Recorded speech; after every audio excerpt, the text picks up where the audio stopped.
안녕하세요. 오늘도 사연 살롱을 찾아주셔서 감사합니다.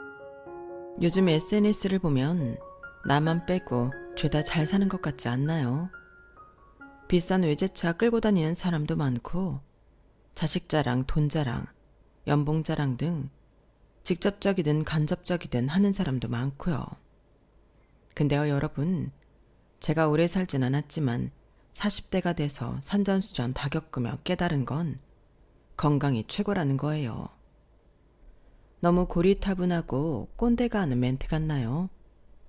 근데 정말 건강이 안 따라주면 외제차는커녕 119 타고 맨날 병원 실려가는 게 일이겠죠.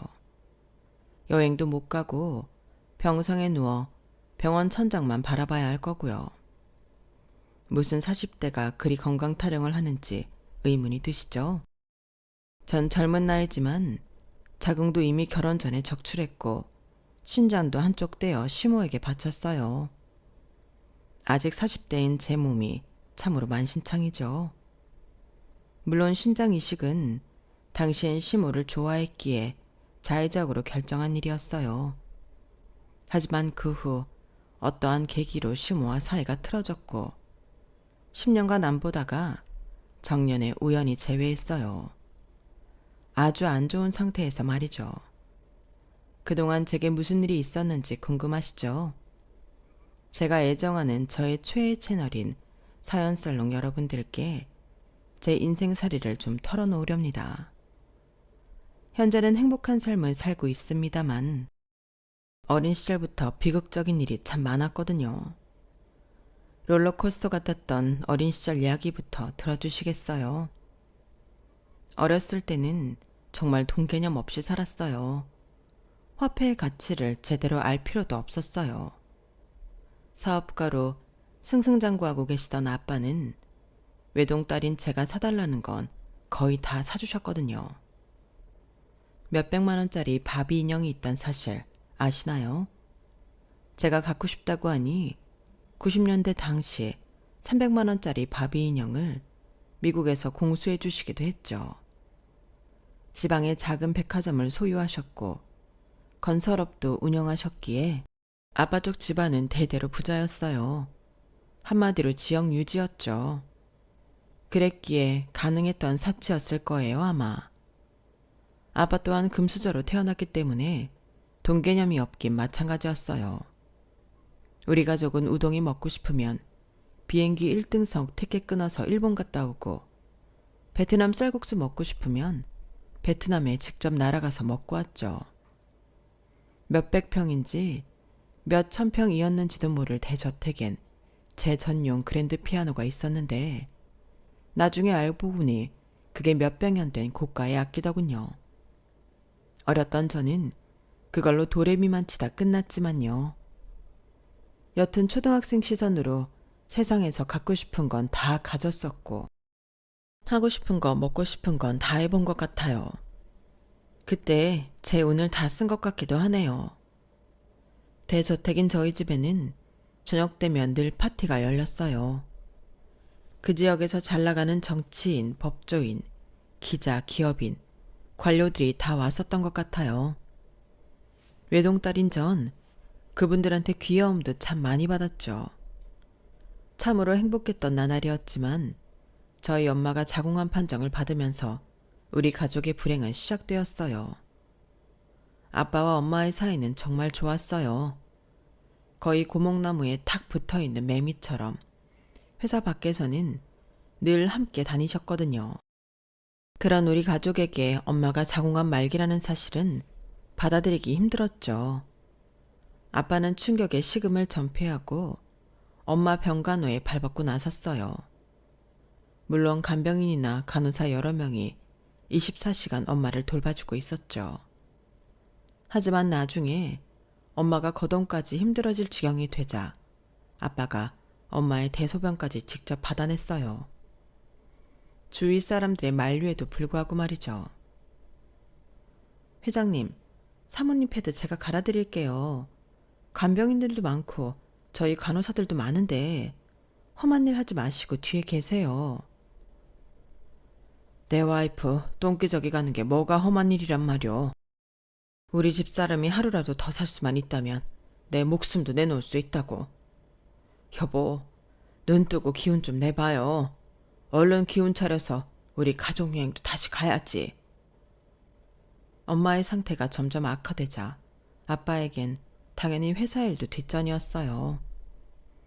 아빠 회사에서 아주 오래전부터 같이 일했던 곽 비서님한테 거의 정권을 주고 회사 일을 일임하셨어요.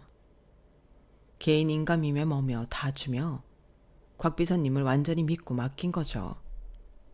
그러던 어느 날 초등학교를 마치고 아빠와 함께 엄마 병상을 지키고 있는데 집으로 회사의 임원진들이 들이닥치더군요.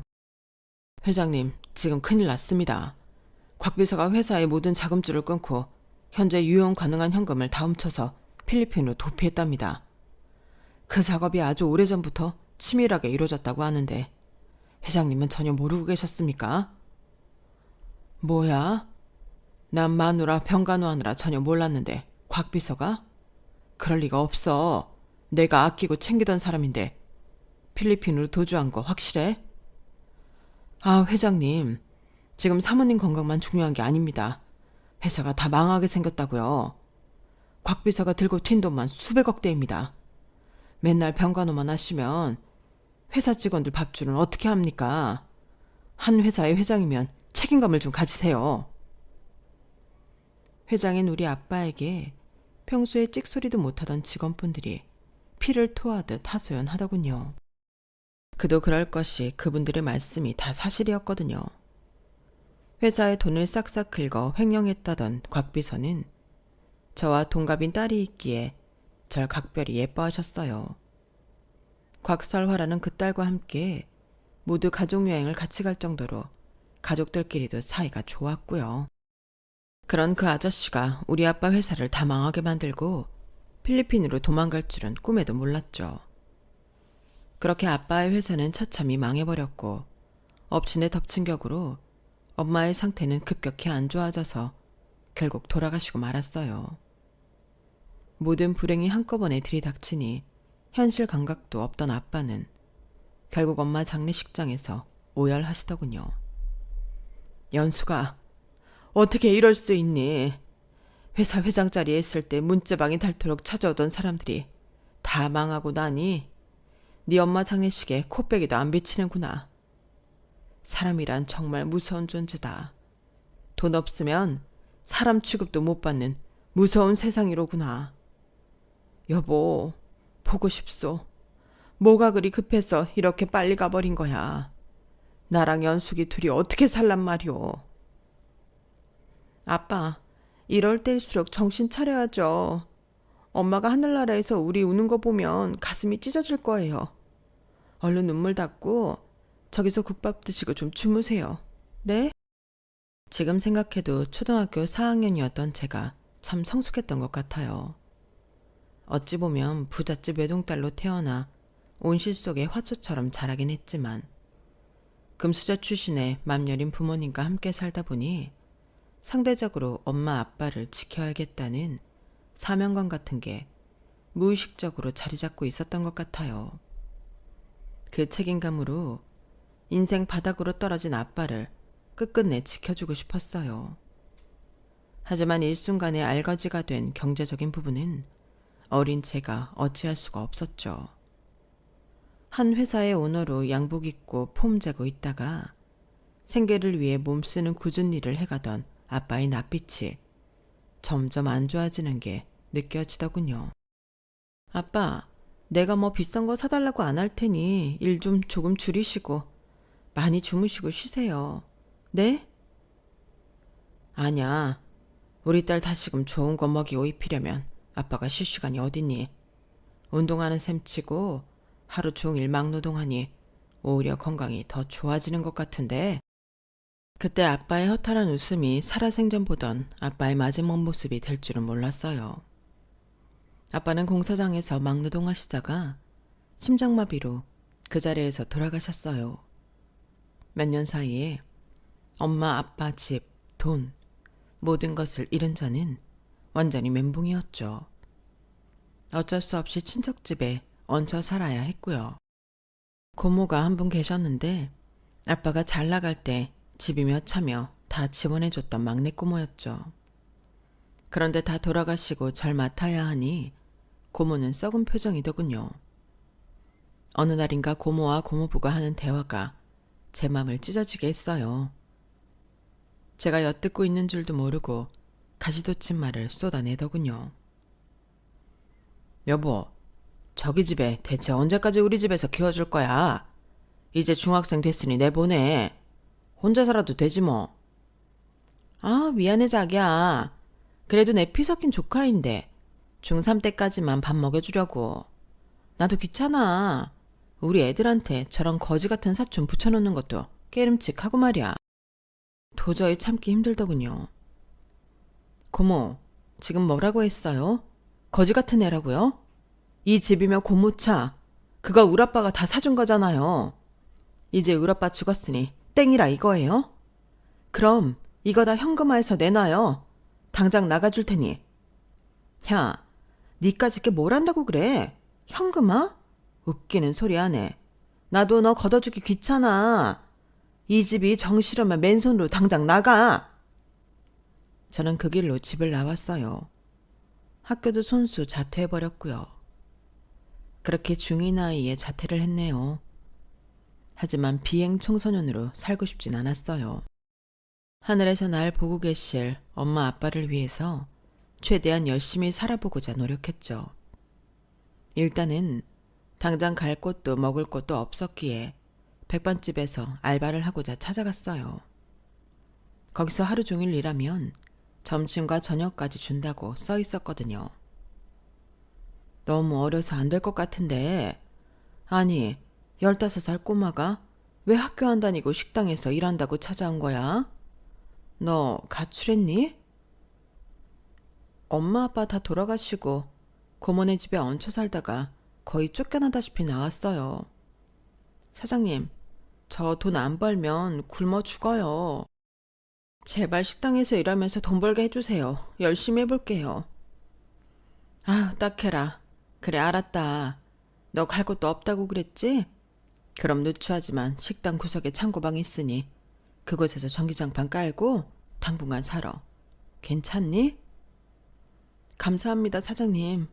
먹고 살게 해주셔서 감사해요. 이 은혜 평생 잊지 않을게요. 울지 말고 씩씩하게 살거라. 아줌마도 내 나이 10살에 조실부모하고 이 식당 보증금 마련하기까지 엄청나게 고생하며 살았다. 사기도 많이 당하고 심지어 두 아들을 낳은 애들 아빠도 사기꾼이었더구나. 이미 다른 가정에 있는 유부남인 줄도 모르고 애를 둘씩이나 낳고 다시 본가정으로 돌아갔지 뭐냐. 여태껏 여자 혼자 아들 둘 키우느라 쇠가 빠지게 고생하고 이제야 겨우 자리 좀 잡았구나. 그래도 아들들이 둘 다 착하게 커서 그나마 다행이지. 첫째는 환경미화원으로 일하고 있고 둘째는 어려서부터 영재소리 듣다가 의대 다니고 있지. 아들 둘이 내 인생 전부나 다름없지 뭐냐. 어쨌든 나랑 비슷한 처지의 널 보니 힘들었던 과거가 떠올라서 그러니 식당에서 열심히 일해서 돈 모아서 다시금 공부도 하고 그래라. 알았지? 식당 주인 아주머니는 정말 인자하게 잘 챙겨주셨어요. 워낙 찢어지게 가난하게 살아오셨기에 돈에 대한 집착은 정말 강하더군요. 한 푼이라도 더 벌기 위해 1년 365일 명절날도 쉬지 않고 식당을 운영하셨고 저도 그 식당에서 일하고 창고방에서 지내며 많은 걸 배웠더랬죠. 그렇게 어느덧 5년이 지나 20살 성인이 되었는데 평온했던 일상에 작은 사건이 벌어지고 맙니다. 연수가 너 일어나봐. 얘가 왜 이렇게 하혈을 많이 하고. 얘야, 정신이 좀 들어? 곧 119 올 거야. 웬 피를 양동이째 쏟아놨네. 내가 너 일 너무 많이 시켜서 과로해서 그렇니? 죽으면 안 된다. 어? 식당 창고방에서 사장님이 울부짖는 소리에 겨우 정신을 차리고 주변을 둘러보니 제가 파자마 바지에 하혈을 엄청나게 해놨더군요. 그 좁은 창고방이 피바다처럼 보일 정도였죠. 병원에서 받은 진단은 저희 엄마가 돌아가셨던 병과 같은 자궁암이었어요. 제 나이 20살이었고 아직 결혼 전이었기에 웬만하면 자궁을 살리려고 했으나 상태가 심각해 적출 수술을 하지 않으면 다른 곳으로 암이 다 퍼져버릴 수 있다더군요.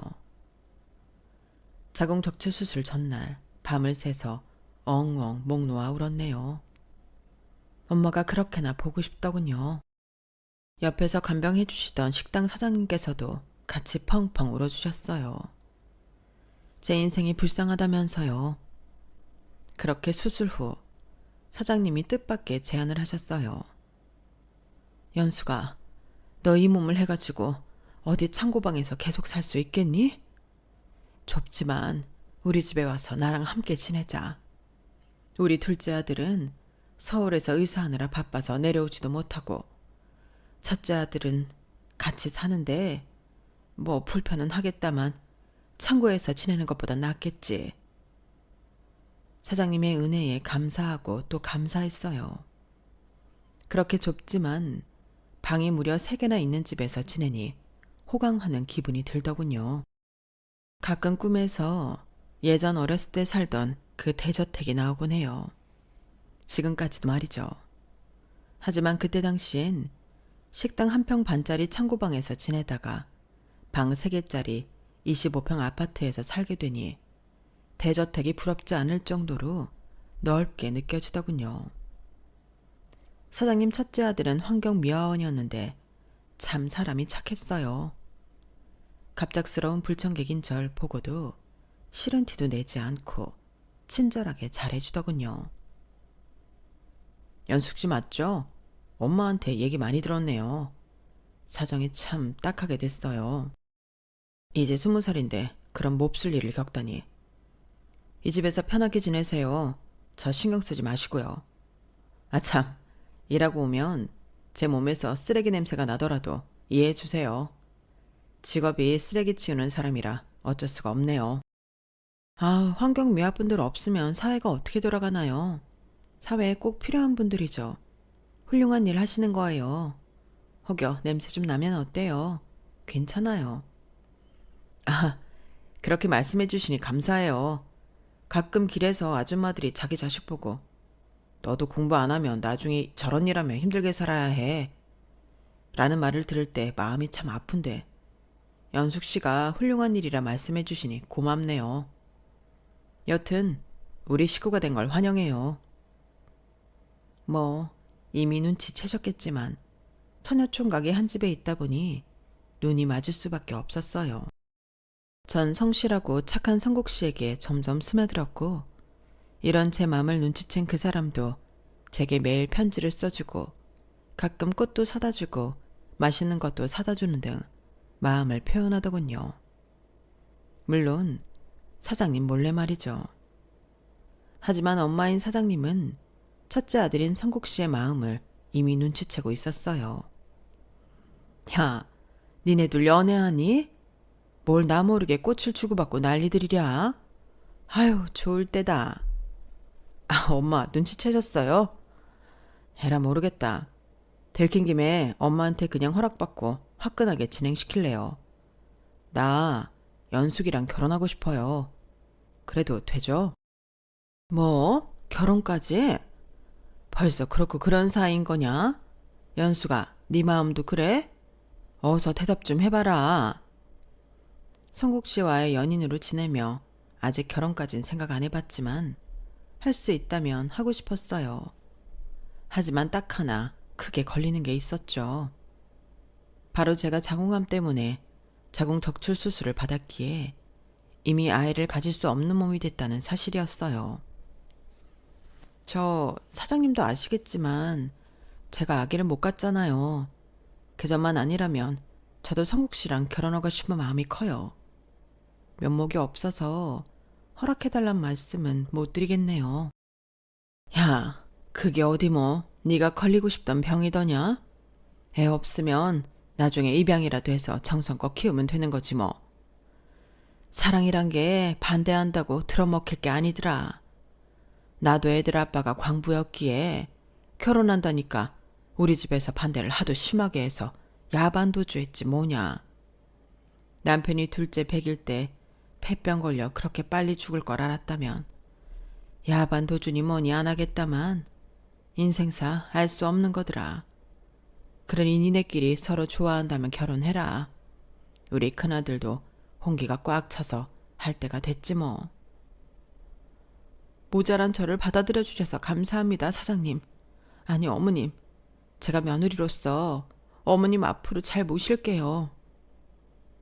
너무 감사했어요. 제가 살아온 날들을 모조리 다 아는 분이라 편하기도 했고요. 그렇게 서울에서 의사로 일하고 있다던 시동생도 만나고 가족끼리 밥 한 끼 먹고 혼인신고하고 결혼식은 생략했네요. 허례허식 싫어하는 제 성격 때문이죠 뭐. 아주 부잣집에서 살다가 집안이 폭삭 망하고 엄마 아빠 다 돌아가시고 난 후부터 정말 열심히 살았어요. 하늘에서 보고 계실 우리 부모님을 위해서라도 열심히 살아야죠. 결혼 생활 역시 충실했어요. 아기도 없으니 집안일과 식당일에 더욱 열심히 했죠. 한 푼이라도 더 벌어야 한다는 시모의 성향도 잘 알았기에 365일 쉬지 않고 일했어요. 시모도 마찬가지였죠. 원래도 신장 상태가 매우 안 좋았던 시모는 자기 몸 안 챙기고 과로하다 보니 투석할 지경에 이르고 말았어요. 투석도 10년 정도가 한계라고 하더군요. 큰아들인 남편도 걱정을 많이 했어요. 여보, 어머님 병원에서 신장 이식만이 답이라고 하더래요. 도련님이랑 나까지 포함해서 우리 가족 다 신장 검사 받아봅시다. 혹시 알아요? 이식 적합한 신장이 있을지? 남편은 곧바로 시동생에게 전화를 걸어 신장 검사를 권해봤죠. 의사인 시동생의 반응은 차갑더군요. 형, 지금 내 신장을 떼달라는 거야? 혹시라도 내 신장이 적합하다고 나오면 어떡해? 나 의사생활 초치라고 아주 작정했구만. 내가 왜 검사해야 하는데? 난 못해. 형이랑 형수가 신장검사 하든지 말든지 맘대로 해. 나 바빠. 야, 이 새끼야. 너만 바쁘냐? 의사가 뭐 대수라고 잘난 척 오지네. 엄마가 너 어려서부터 학원비며 의대 등록금 내느라 뼈 빠지게 고생한 거 다 알면서도 이 지랄이야? 누가 신장 당장 떼달래? 검사나 한번 받아보자는 거잖아. 여보세요? 여보세요? 시동생은 남편의 말을 끝까지 듣지도 않고 전화를 끊어버리더군요. 결국 저와 남편만 병원에 가서 시모 신장과의 적합도를 검사했어요. 그런데 참으로 희한하죠. 생판 남인 제 신장이 시모에게 이식 가능하다는 결과가 나오더군요. 근데 전 오히려 기뻤어요. 15살에 집도 가족도 없는 절 걷어주고 임신도 못하는 절 며느리로 받아준 시모에게 은혜를 갚을 수 있는 기회라고 생각했거든요. 제 결심을 남편과 시모에게 표현했죠. 여보, 어머님, 제 신장이 이식 가능하다고 하니 다행이에요. 이식 수술해서 어머님이 투석 안 받고 편히 살 수 있다면 100번 1000번 해드릴게요. 아, 연수가 내 며느리야. 정말 고맙다. 어린 나이에 자궁암까지 걸려 자궁도 떼낸 너한테 이젠 신장까지 떼달라고 하게 생겼구나. 이 늙고 병든 시애미가 면목이 없다. 너에게 엎드려 절이라도 하고 싶구나. 고맙다. 정말 고마워. 그렇게 바로 이식 수술에 들어갔고 다행히 시모나 저나 잘 회복해서 하나뿐인 신장으로 건강히 살 수 있게 되었어요. 그 일을 계기로 시모는 며느리인 저를 더 친딸처럼 잘 대해주더군요. 저도 친정엄마처럼 여기며 우리 한 지붕 세 식구는 알콩달콩 잘 지낼 수 있었어요.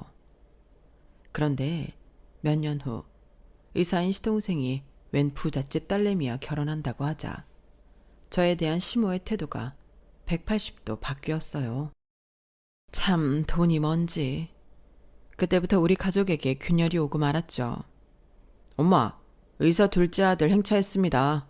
미모의 부잣집 딸내미 데리고 왔어요. 저희 결혼하려고요. 의사인 둘째 아들을 무척이나 아끼던 시모는 버선발로 뛰어나가더군요. 아유, 우리 귀한 의사 아들 왔냐? 그래, 이 아가씨로구나. 강남 사는 부잣집 딸이라고? 아버지가 필리핀에서 크게 리조트 사업을 하신다지? 어서 와요. 총구석까지 오느라 수고가 많았어요. 시동생과 시모가 아주 쿵짝이 잘 맞더군요. 소개한다며 데려온 아가씨는 겨울이었는데 웬 발목까지 내려오는 모피코트를 입고 휘황찬란하게 골드 액세서리며 다이아까지 끼고 럭셔리하게 왔더군요. 그런데 그 아가씨 얼굴을 보아하니 뭔가 낯이 익었어요. 분명 봤던 사람인데 누구더라? 그 아가씨가 자기 소개를 하는데 그제서야 아차 싶었어요. 내가 알던 그 여자가 확실했거든요. 안녕하세요. 어머님, 형님. 곽설아라고 합니다. 제가 선물을 이것저것 사와봤는데 마음에 드시려나 모르겠네요.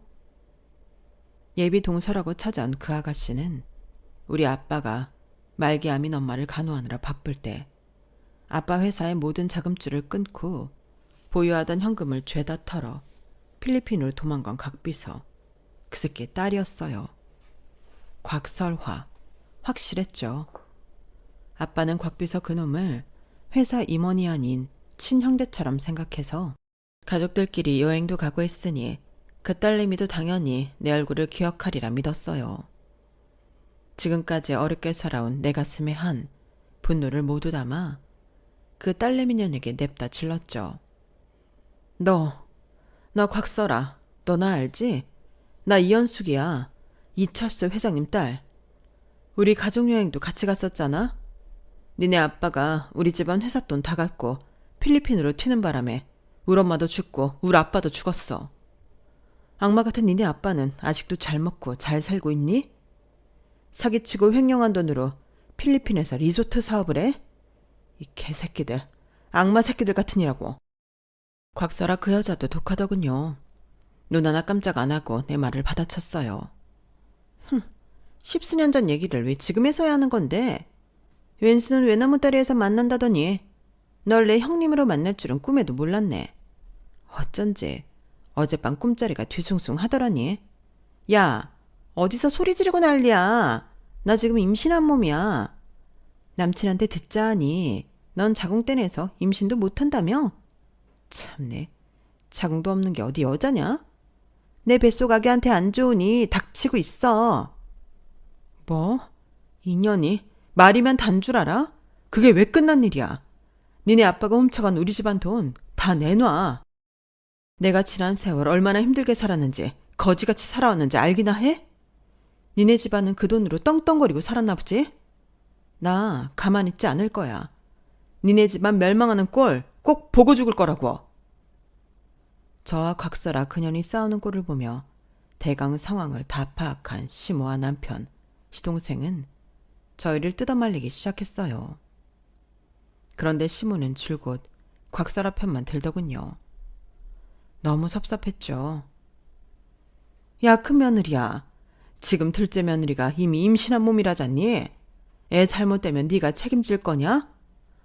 넌 자궁도 없어서 임신도 못하는 애가 왜 이렇게 큰 소리 내면서 지랄지랄거리는 거냐? 이미 십수년 전에 다 끝난 얘기를 굳이 끄집어내서 가족 간에 흠질 낼 거 뭐 있냐? 우리 의사 아들내미가 결혼하고 살 강남집이며 차며 둘째 며느리가 해온단다. 심지어 우리 아들 의사 개업까지 사돈내서 다 해준다더라. 이렇게 은혜로운 사돈댁이 어딨냐? 큰며느리 너 행여 옛날 일 끄집어내서 사돈 어른이나 둘째 며느리한테 행패 부리면 내 손에 죽을 줄 알아. 어머님, 자녀는 저희 집안 사업을 망하게 한 원수의 딸이라고요. 지금 그런 여자 편을 드시는 거예요? 저 여자가 입고 있는 모피코트며 다이아 다 우리 아빠 회사에서 훔친 돈으로 산 거나 다름없어요. 우리 집안 회사가 전현 아버지 때문에 망해서 우리 아빤 막노동판에서 돌아가셔야 했다고요. 그런 사기꾼 도둑놈의 딸을 둘째 며느리를 정말 받아들이실 거예요? 막말하지 말라니까. 처년이 계속 처지랄이네. 그럼 우리 귀한 의사들의 아기까지 임신한 둘째 며느리를 내치랴? 넌 애도 못 가는 몸이니 내가 손주 얻을 수 있는 기회는 우리 둘째네 뿐인데. 게다가 몇십 원어치를 혼수로 다 해온다는데 내가 이 기회를 차버리랴? 절대 그럴 순 없지. 정 그렇게 싫다면 이 집에서 니네 부부가 나가라. 내가 아무렴 의사 아들이 더 좋지 청소부 아들이 더 좋겠냐? 큰아들 내외 없는 셈 칠 테니 썩 꺼져버려. 이번 기회를 통해 시모의 마음을 정확히 알 수 있었죠. 평소에도 환경미화원인 제 남편보다 의사인 둘째 아들을 훨씬 예뻐하는 건 익히 알고 있었어요. 하지만 우리 친정의 원수의 딸을 둘째 며느리로 인정하고 오히려 절 내쫓는다는 게 믿어지지 않았죠. 신장 투석하던 시모를 위해 며느리인 내가 신장 한쪽까지 떼어드리고 친정 어머니처럼 잘 모셔왔는데 이럴 수가. 너무 배신감이 컸어요. 무엇보다 곽비서, 그 새끼의 딸년을 동서로 마주해야 한다는 사실이 죽을 만큼 싫었어요. 내게서 모든 행복을 앗아간 그 집안의 딸과 가족으로 묶여야 한다니 소름이 끼쳤어요. 차라리 시모 말대로 그 집에서 내가 나오는 게 낫겠더라고요. 충격과 서러운 마음에 엉엉 울면서 짐을 싸고는 일단 근처 여관으로 향했어요. 주인한테 장기 투숙하겠다고 말하고는 대강의 짐만 푼 채로 살았죠. 이럴 땐 아이가 없어서 차라리 다행이라는 생각이 들더군요. 아이가 있었다면 시댁과 연 끊고 이렇게 누추한 곳에 머무르기 힘들었을 테니까요. 15살 이후로 시모의 식당 일만 줄곧 해왔던 전 배운 게 도둑질이라고 또 식당 파트타임 일을 잡아 시작했어요. 그렇게 몇 달이 지났을까 시모가 남편에게 전화를 걸어오더군요. 야, 네 마누라랑 이 집에 들어와서 살아라. 이게 니네 부부한테 하는 내 마지막 연락이 될 거다. 난 오늘부로 청담동 사모님이 될 참이니까 우리 금쪽 같은 둘째 며느리가 아기 낳는다고 아기 좀 봐달라며 청담동 집에서 함께 살자고 한다. 신혼집에 방이 5개나 된다면서 말이야. 니 얼마나 은혜로운 며느리냐. 용돈도 얼마나 많이 챙겨주는지 몰라. 아주 내가 말년에 복이 터졌지 뭐냐. 요즘 같은 세상엔 돈이 전부인 것 같다. 엄마, 아무리 돈이 좋아도 엄마를 위해 신장까지 떼준 며느리랑 단번에 연을 끊는 게 말이나 돼요? 지나가는 사람 붙잡고 물어보세요. 피도 안 섞인 며느리가 자기 장기를 떼줄 사람이 몇이나 되겠냐고요. 엄마, 정말 너무하세요. 나야 의사인 동생보다 못난 놈이라 그렇다 치지만 우리 연숙이한테는 진짜 너무하시는 거라고요. 전화기 너머로 바락바락 소리를 지르는 시모의 목소리가 다 들리더군요. 야, 그깟 신장 하나 떼준 게 대수냐? 난 돈 많은 며느리가 훨씬 좋다. 걔랑 다시 가족되면 우리 귀한 둘째네한테 복수라도 한다고 난리칠까봐 무서워서 다시 못 만나겠다. 그리고 우리 귀한 의사들이 쓰레기 치우는 형네랑 연 끊으라더라. 상류층 사모님 되려면 하층민들이랑 교류하면 안 된대나 어쩐대나. 나도 이제 강남 사모님 소리 들으면서 편히 살고 싶으니 둘째 말 들어야지 뭐. 너희들은 둘이 알아서 잘 살도록 해. 파줄 손자도 못 낳는 것들 볼 필요 있냐? 끊어라. 서러워서 눈물이 나더군요. 마치 친정으로부터 버림받은 것 같은 기분이 들었어요. 늘 제 편을 들어주는 남편이 곁에 없었다면 정말 더 좌절했을지도 모르겠네요. 하지만 남편이 제 감정을 잘 이해해줬고 일주일 뒤 시모와 함께 살던 그 집을 가보니 이미 시모는 쌩하니 서울 강남으로 가고 없더군요. 저희 부부는 그 집을 대대적으로 리모델링 했어요. 영끄는 시모의 흔적을 다 지우고 우리 부부끼리 완전히 새 출발하고 싶었거든요. 쉬는 날이면 봉사활동도 열심히 하러 다녔어요. 고아원, 양로원, 수해가 난 지역 등 돌봐야 할 아이가 없었으니 홀랑한 마음으로 여러 가지 좋은 일 많이 하고 살았죠. 그런데 어느 날인가 고아원의 한 아이가 저에게서 떨어지질 않더군요. 그 아이는 소리라는 여자아이였는데 나이는 고작 4살이었어요. 저에게 자꾸 엄마라고 부르더군요.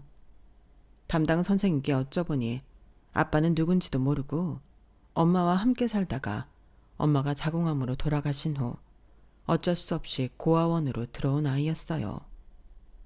심장이 철렁했어요. 우리 엄마도 자궁암으로 잃고 나도 같은 병으로 자궁을 떼어냈는데 이 아이도 엄마를 자궁암으로 잃었구나. 불쌍한 것. 집에 와서도 그 아이의 영롱한 눈빛이 제 머릿속에서 떠나질 않았어요. 그날부터 그 아이 생각에 잠도 오지 않더군요. 남편과 진지하게 상의를 해봤어요. 소리를 우리 딸로 들이면 어떨까? 호적에도 정식으로 올리고 말이야. 도저히 그 아이 생각에 잠이 오질 않아. 자꾸 눈에 밟혀. 입양을 하자는 거야? 그래, 나도 대찬성이야. 사실 내 아이를 키워보고 싶었어. 그렇게 결정해줘서 고마워, 연수가. 남편의 고백에 내가 본인 아이를 낳아줄 수 없는 여자라는 사실이 사무치도록 미안했어요. 그리고 용기를 내어 소리라는 여자아이를 저희 딸로 입양할 수 있었죠. 잘 적응할까? 라는 걱정이 무색할 정도로 아이는 서슴없이 우리 부부를 엄마 아빠라고 부르며 잘 따라줬어요. 금세 행복한 새 식구가 되었죠. 저는 아이를 키우며 자연스레 전업주부가 되었고 양육이 때론 힘에 부치기도 했지만 보람차고 뿌듯하고 사랑스럽고 무엇보다 아이가 예뻐서 미치겠더라고요. 낳은 적은 어떨지 경험을 안 해봐서 모르겠지만 키운 적은 확실히 깨달을 수 있었네요. 사랑과 온 정성을 다해 딸을 케어했고 우리 소리는 전교 1등을 하는 등 공부까지 잘하는 예쁜 딸로 무럭무럭 자라고 있었어요. 자식 키우니 세월이 정말 금방 가더군요. 어느새 한 10년쯤 지났을까? 그날도 소리가 중학교 대표로 나간 수학 경시대회에서 다 맞았다고 하여 가족끼리 축하 파티 겸 고깃집에 다녀오고 있었어요. 집 근처에 다다랐는데 갑자기 역한 냄새와 함께 웬 거지가 어둠 속에서 멀뚱하니 서 있더군요. 얼핏 보니 눈빛이 흐리멍텅한 치매 걸린 할머니 같았어요. 입고 있는 몸빼바지에는 똥오줌을 잔뜩 싸놨는지 축 늘어진 채 있더군요. 역한 냄새에 코를 잡고는 어둠 속에서 물었어요. 할머니, 혹시 치매라도 걸리셨나요? 경찰 불러드릴 테니 집에 가셔요. 핸드폰으로 112에 신고하며 그 할머니를 전봇대 불빛 근처로 대충 데리고 갔는데 이럴 수가. 그 똥싼 바지에 치매 걸린 할매는 바로 10년 전 인연을 끊은 시모였던 거예요. 어머님, 어머님 맞죠? 아니 이 꼴로 여긴 어쩐 일이세요? 전화라도 주시고 오시지 그랬어요. 어머님 아들 성국씨 전화번호도 안 바뀌고 제 번호도 그대로인데요. 치매에 걸려 제대로 발음도 안 나오고 몇 끼를 굶었는지 해골 같던 시모는 멍한 눈빛으로 이 말만 되풀이했어요. 나가래요. 집 나가래요. 시모가 돈 많다며 그렇게 좋아하던 둘째네 부부가 쫓아낸 게 틀림없었어요. 충격에 빠진 저희 식구는 일단 집으로 모시고 갔어요. 바지도 빨아야 했고 빼빼 마른 시모에게 뭐라도 먹여야 했거든요. 곧 도착한 경찰에게 자초지종을 설명했고 일단 둘째 아들 내외에게 연락해달라고 부탁했죠. 시모를 얼른 집으로 모시고 와서 따뜻한 물로 샤워를 시키고는 일단 이것저것 음식을 대접했어요. 손 쓰는 법도 까먹었는지 중증 치매에 걸린 듯한 시모에게 밥을 떠먹여 줘야 했죠. 처음엔 죽부터 시작하여 나중엔 고기까지 잘 드시더군요. 그토록 쌩쌩했던 시모가 왜 이 지경이 되었는지 몸무게를 재보니 36kg이 나가더군요. 아프리카 기아가 따로 없었죠. 남편도 너무 맘 아파했어요. 엄마, 그렇게 엄마가 좋아하던 성훈이가 엄마를 어떻게 모셨길래 이 지경이 됐어요. 윤성훈 이 자식 어디 있는 거예요? 내가 전화해도 없는 번호라고 하고 이 후레자식 같으니라고. 엄마가 이 지경이 되도록 어떻게 한 거야? 몇 시간 후 경찰로부터 연락이 왔어요. 시동생네는 치매에 걸린 시모를 버린 채 미국으로 도망갔더군요. 미국 내 연락처를 알아내려면 또 한참 걸릴 것 같다면서요. 근데 참 신기하죠? 본인이 거의 반평생 살았던 집을 기억하는 건지 시모가 심한 치매에 걸린 상태에서도 우리 집을 찾아왔다는 게요. 우리 딸 소리는 비록 친할머니는 아니지만 할머니란 존재를 처음 받기에 신기해하면서도 무서워했어요. 이빨도 다 빠지고 거의 해골같이 살가죽만 있던 시모는 제가 봐도 마귀 할멈 같긴 했거든요. 그래도 착한 우리 딸은 학교에서 돌아오면 시모에게 말도 걸어드리고 밥도 떠먹여드렸죠. 뭐 예쁜 시모라고 똥기저귀까지 갈아주고 싶겠냐만 자식한테 버림받고 정신도 온전치 못한 시모가 불쌍하더군요. 그래서 요양원 안 보내고 집에서 돌봤죠. 사람은 일단 살리고 봐야겠다는 생각에서 말이죠. 하지만 시모를 데리고 종합병원에서 검진을 해보니 이미 혈액암 말기더군요. 어쩐지 그렇게 지극정성으로 보살피고 먹이고 해도 살이 계속 빠지더라고요. 어쩔 수 없이 바로 병원에 입원시키고 호스피스 병동에서 만료를 지켜보는 수밖에 없었죠. 우리 딸은 이미 중학생이니 엄마 손이 덜 필요한 나이기에 전 시모 곁에서 살다시피 했고 시모는 결국 제 품에서 돌아가셨어요. 돌아가시기 하루 전인가 시모가 갑자기 절 빤히 쳐다보더군요. 그리고는 모든 기억이 돌아왔다는 듯이 내 딸아 라고 불렀어요. 그게 제가 들은 시모의 마지막 육성이었죠. 어린아이가 잠에 들듯이 제 품에서 돌아가신 시모를 붙잡고는 펑펑 울었어요. 한때는 시모를 친정엄마처럼 여기고 살았기에 진짜 친정엄마가 돌아가신 것 같더군요. 엄마, 엄마를 외치며 한참을 울었네요. 엄마, 이렇게 내 품에서 허무하게 죽을 거면 뭐하러 연 끊고 10년이나 얼굴 못 보고 시동생네 가서 살았어요. 엄마, 너무 야속하네요, 엄마. 장례식을 소박하게나마 치르고 나니 시동생네에 대한 복수심이 다시금 불타오르더군요. 경찰을 통해 미국 내 연락처를 알아냈고 수소문하여 접촉을 시도했어요. 한창 코로나 시국이어서 쉽지는 않았죠. 그런데 그쪽 소식을 듣자 하니 너무 놀라서 사필 규정이랑 생각밖에 안 들더군요. 필리핀에서 사업하다가 코로나에 걸린 곽비서 그 아저씨는 미국 시동생네에서 치료받겠다고 미국으로 건너왔다가 가족들에게 코로나 바이러스만 잔뜩 옮긴 채 사망했다고 하더라고요.